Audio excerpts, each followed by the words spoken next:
Don't get me wrong, I enjoy multi-classing as much as the next guy. But One D&D's efforts to provide character options at low levels for choosing a path, combined with multi-classing, is leading to something like a dipocalypse. Let's talk about why these rules should go back to the drawing board. Hey friends, my name's Timothy, though some people do call me Tim. This is Mama Bear. I'm a professional dungeon master, and here on my channel I'll help you improve your game of Dungeons and Dragons. Let's get to it! In case it wasn't obvious, the dip problem already exists in the 2014 Player's Handbook edition. If anything, it's incredibly evident in our, shall we say, more detail-oriented players, particularly those who like to create optimized builds and work out the way to get the absolute best of whatever there is available to them at all times. The search for single attribute dependency, high armor class, and mastery of the skill set that is available to them are common reasons for a dip level here or there outside of the narrative situation. And while optimization is not a dirty word and not a bad way for players to engage, it does exacerbate these kinds of issues when you compare the optimized character to the not so optimized character. And so it's important that we balance the game and the edition as much as possible to bridge that gap between an organically created character and one that was carefully crafted for a specific mechanical effect. Typically, people use dip classes in order to accomplish things like getting single attribute dependency. Hexblade is a notorious offender in this regard, allowing characters to make attacks utilizing their charisma score on an otherwise charisma-based class. A similar one would be the unarmored defense options of barbarians or monks on characters that might already be blessed with high statistics in those particular circumstances. Even more egregious, perhaps, on the search for a high armor class are the dips into Clerics in order to get heavy armor proficiency on a character that, for instance, as a wizard might have absolutely no armor proficiency to begin with and just skips straight up to a full suit of plate mail. In the current edition, that is ruled by certain subclasses of the cleric who gain the heavy armor proficiency, and so One D&D one-upped on that and made it an option for every cleric at first level to be able to gain heavy armor proficiency, and thus overcoming once and for all the question of whether or not you are able to heavy armor a wizard with just one level. Meanwhile, another search could be the search for mastery of a skill set or special options, such as taking dips in order to gain expertise in vital skills. This is not usually as bad, but there are certain grappler builds out there that definitely rely on that opportunity to dip in for an easy expertise that otherwise might cost them a precious ability score increase. In One D&D, this is expanded further out with the weapon mastery system, which now becomes dippable all over the place in order to add all sorts of strange different influences to your attacks based on the weapon that you choose to use. And because this isn't governed by proficiencies and thus multi-classing, this becomes something that can be dipped into with one level into any of numerous classes at the moment. There are a number of downsides to this push towards dip classes, not the least of which is the dilution of class identity, because certain abilities and proficiencies are to some degree ubiquitous with a specific class. By allowing these high-end proficiencies or niche abilities to lessen the number of attributes that are needed on a character to go out with a single level dip, we essentially remove the flavor from the niche over here and instead spread it out over all of the other classes. This leaves us with a bunch of bland in the middle where everything is sort of mishmashing together into this amalgamation instead of growing more unique by allowing these separate identities to exist. A second downside that we've already sort of discussed to some degree is the imbalance and power creep inherent in creating creating more and more abilities that grant these kinds of dippable options. Because those things are in play in more and more places, more and more of our optimancers, as Treant Monk would call them, are going to be discovering ways to abuse these to create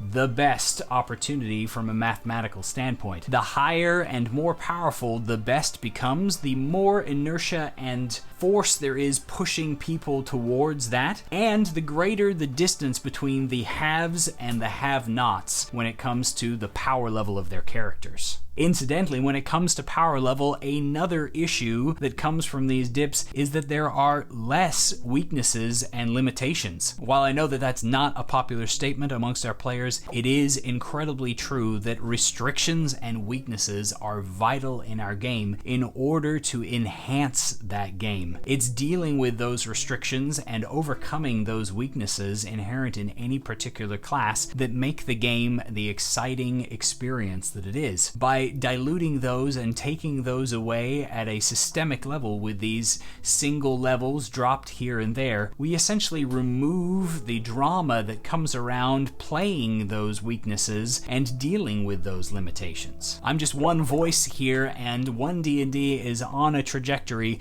to come out in 2024, and it looks like these abilities are making the cut from some of the revisions that have been coming out. So I suspect that we're going to be seeing some of this stuff in the future. There's a number of fixes that seem like they would be so easy to implement. It's just frustrating that the design team keeps pushing this agenda of giving out these abilities across the board. One of these fixes is one of Treant Monk's 3 house rules. A house rule that I've tested out at a number of my tables, meaning they've had probably 200 to 300 sessions of play at the moment. They've really made an impact to the kind of identity that characters have and how they've played things out. The rule that I'm really specifically referring to that makes the big difference for me is that if you are casting leveled spells, you cannot be wearing armor that is not provided by the class from which you gained access to that spell. This means that if you're a wizard cleric and you try to cast a wizard spell, you cannot be wearing any armor, whereas if you're casting a cleric spell, you can wear whichever armor you might happen to be proficient in. One of the small caveats that we've included to improve upon that rule is to allow the increase of those categories utilizing the basic feats from the player's handbook that add to you another level of proficiency. These feats have a nice cost built into them of taking away an ability score improvement, and so it's felt pretty natural to allow players to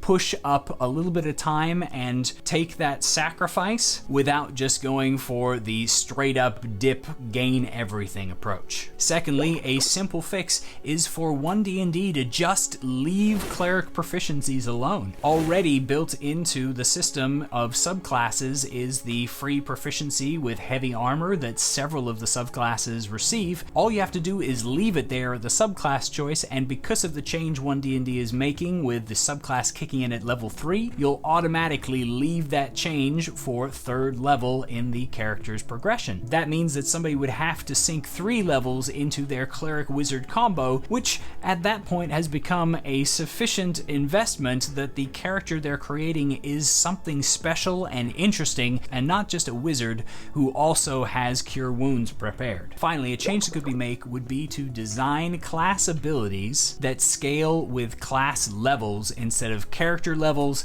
attributes, or proficiency modifier. By tying things to proficiency modifiers or attributes, we're essentially saying that it doesn't matter how many levels you have in this class, you have the same ability to utilize it as somebody who is single classed in that, as long as your statistic is the same. There's a number of places in the playtest and in the 2014 edition where this comes into play and seems like it would be an incredibly simple fix. It's not like we don't have charts for how many barbarian rages, how many sorcery points or discipline points that characters have. So why would it be so hard to also include something like that for how many bardic inspirations you get? Adding one line to the charts could make a big difference in delineating power levels so that a multi-class character has a wider skill set, but a specialized character is better at or has more resources to do the thing that they were originally designed to do. The less we tie to proficiency proficiency bonus and attributes, the more likely that is to occur. But hey, maybe you disagree with me completely about dip classes, or maybe you have another suggestion that might be a good solution. I'm hopeful that we're all going to rise up and give our opinions to the design team in these surveys so that they can produce the game that we are after. But in the meantime, I'd love to hear what you think. So don't forget to leave a comment. Thanks for watching and happy adventuring.